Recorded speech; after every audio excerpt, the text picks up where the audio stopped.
Somewhere, at some point in human history, one of your ancestors made a sound that meant something specific for the very first time, and everything about human civilization changed because of it. No writing existed yet, no recordings, just a fragile, invisible moment that somehow gave birth to every language ever spoken since. And once you understand how strange this mystery actually is, you'll never take a simple sentence for granted again. Because the story of how humans started talking is really the story of how our entire species learned to think together instead of alone. Here's the problem scientists face immediately. Speech doesn't fossilize. Bones survive for millions of years. Tools survive. But sound disappears the instant it's spoken, leaving absolutely no direct physical evidence of when humans first began speaking, or what those earliest words even sounded like.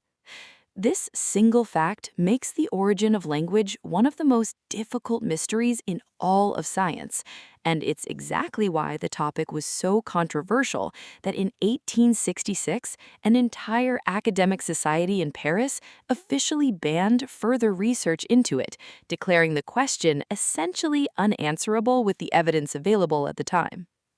So instead of direct proof, researchers today piece together clues from multiple unrelated fields entirely, comparing human and animal communication, studying brain structures involved in speech, analyzing genetic mutations linked to language ability, and tracing how modern languages have changed and branched apart over thousands of years.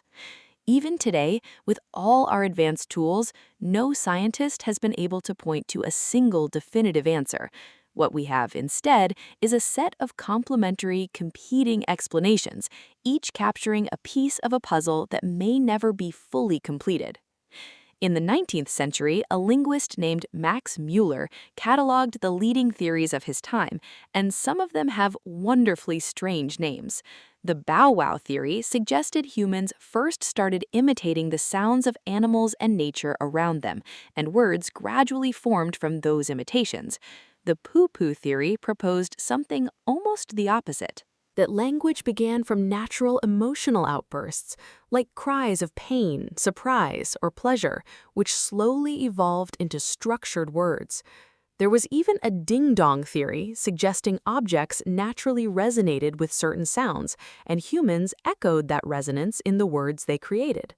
One particularly interesting idea is the yo-he-ho theory, which argues language began from the rhythmic grunts and chants people made during collective physical labor, synchronizing muscle effort between multiple people through shared vocal sound, gradually shaping those rhythmic noises into early words. Modern researchers generally view these older 19th century theories as at best partial explanations.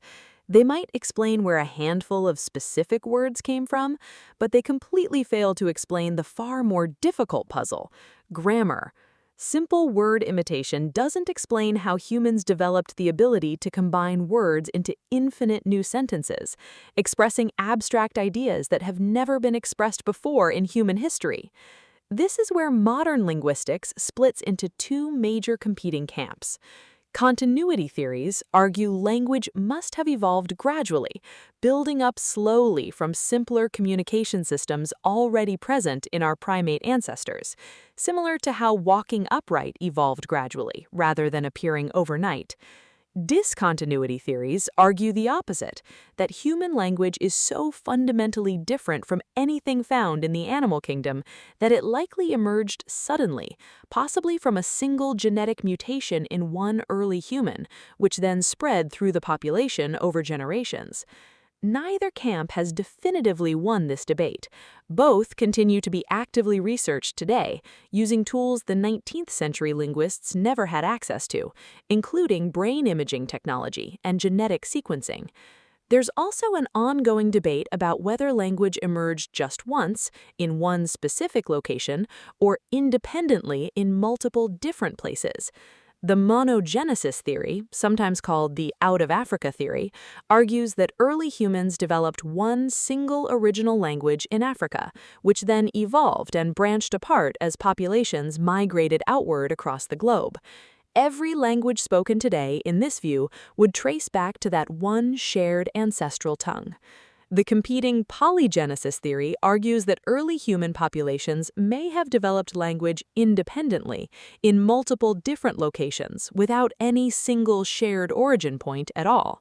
Current genetic and linguistic evidence leans toward humans first migrating from Africa with language capability already developing, though the exact timeline remains fiercely debated. With estimates ranging anywhere from 50,000 to over 150,000 years ago. So why does language matter so much evolutionarily? Beyond simply naming objects, language allowed early humans to coordinate complex group behavior in ways no other species could manage, planning a hunt in advance, warning distant group members about danger, and critically passing down accumulated knowledge to children without each new generation having to rediscover everything through trial and error alone. This ability to transmit abstract knowledge across generations is often considered the true engine behind human civilization's rapid acceleration. A single skilled hunter with knowledge of animal migration patterns could pass that entire understanding to an entire tribe verbally, and that tribe could pass it to their children, compounding knowledge across countless generations in a way completely unavailable to any other species on Earth. Some researchers even argue this knowledge-sharing advantage, more than any physical trait, explains why humans came to dominate the planet so much faster than any other species in evolutionary history, despite lacking the raw physical strength or speed of many other predators and competitors around them. There's also a competing theory that doesn't focus on sound at all, called the gestural theory. It proposes that language may have actually begun as physical gesture and body movement long before spoken words existed, since our early ancestors' brains already had strong control over hand and arm movement for tool use. Under this theory, spoken language would have gradually taken over the communicative role that gestures originally filled, possibly because speech freed up the hands for other tasks, like carrying objects or using tools while still communicating. Supporting evidence for this theory comes from an unexpected place. The same regions of the human brain that control complex hand movements overlap significantly with the regions responsible for processing and producing speech. This overlap suggests these two systems, physical gesture and spoken language, may share a much deeper evolutionary connection than scientists originally assumed. The honest truth is we may never definitively know the exact moment human language began, or precisely which theory is correct. What we do know is that this uniquely human ability to convert abstract thought into shared, structured sound reshaped everything about how our species lived, cooperated, and eventually built civilization itself. Every technology, every law, every piece of art or music ever created ultimately depended on humans first being able to describe ideas that didn't yet physically exist, then share those ideas clearly enough for other people to build upon them. Every conversation you've ever had, every story, every argument, every "I love you" traces back to that same mysterious, unrecorded moment somewhere deep in human prehistory.